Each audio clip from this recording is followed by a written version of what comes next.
Good morning, ladies and gentlemen. Welcome to the Mass Empowerment Project. I am Jonas Minardi. And as usual, I will be trying to keep your attention for as long as I possibly can. And I was sitting here and I just got done setting up for my job this morning.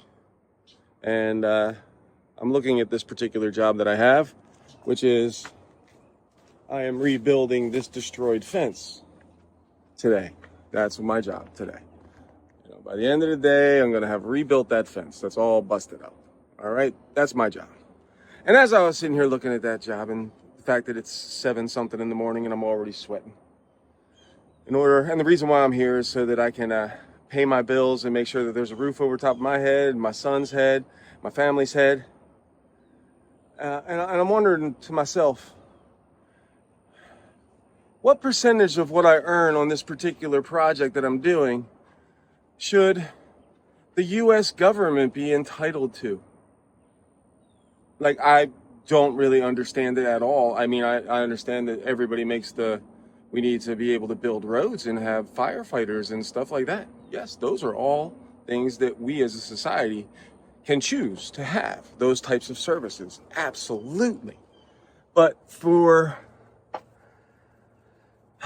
somebody else to demand that we pay for their firefighters and their police officers, we're paying for theirs, not ours. They don't represent us. The system is set up so that it's representing the state. So the state as a whole, and it's not just the United States of America, it's not just Wisconsin, it's not just Florida. All state structures are inundated with inefficiencies. Even if they had our best interest at heart, the inefficiencies are built into the system. The guy who has me rebuild his fence today, he found me. I found him. We worked out our deal. And there's no reason for it to have to be recorded, put down in a log, sent over to the IRS, the expenses and hours spent being dissected, and then that same entity that has all those inefficiencies is going to tell me what I owe them for my hard work.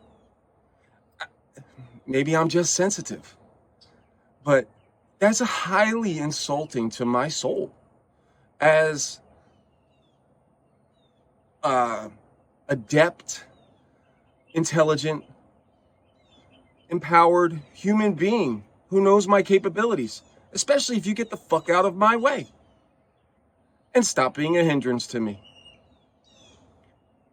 There are other ways to fund the things that we want to fund in our society.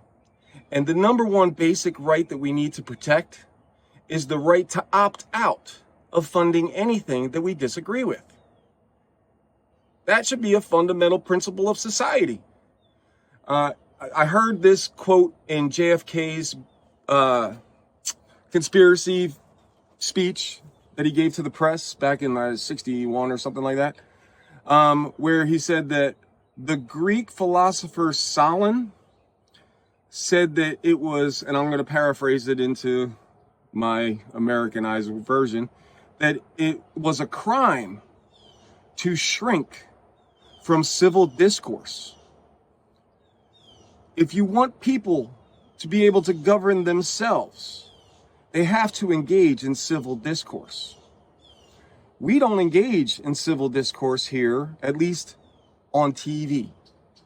I try my best to engage in civil discourse at the Mass Empowerment Project.